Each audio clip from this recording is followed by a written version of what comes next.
oublier Peter Odemwingie suspendu et Nicolas Fauvergue blessé. Privé de ses deux atouts offensifs, Lille souffre en début de match. Dès la 4e minute, Nivé lance Bangura, mais superbe sortie de Tony Silva. Première frayeur pour les Lillois. La seconde n'intervient que 2 minutes plus tard.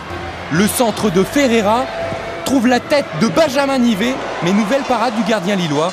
Le capitaine troyen devra patienter pour inscrire un 3e but cette saison. La rencontre perd ensuite en intensité, et ce jusqu'à la 40e minute. Sur ce corner troyen, Nivé est bousculé par Vitakic. Monsieur Castro désigne le point de pénalty. Benjamin Nivé se fait justice tout seul, 1-0 à la mi-temps pour des Troyens qui se dirigent alors vers une 2e victoire cette saison. À la reprise, Kader Keita remplace Vitakic et l'Ivoirien ne tarde pas à se mettre en évidence. Sur ce corner, il reprend du plat du pied pour égaliser. Les joueurs ils sont un peu frustrés de ce but. Ils auraient préféré prendre un but clean, propre, net, qu'un ballon dévié. Le 2e but de Keita cette saison, un partout. Peu après l'heure de jeu, Kevin Miralas remplace Bastos et le Belge se procure une première occasion, une bonne frappe, bien boxée par Ronan Lechrome.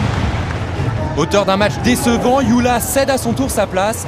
Le Guinéen n'aura pas réussi à faire oublier Odemwingie. Les rares occasions de la seconde période sont lilloises. La dernière est de nouveau signée Miralas. À la suite de ce travail de Keita, le Belge aurait pu donner la victoire au LOSC, mais résultat nul, un partout.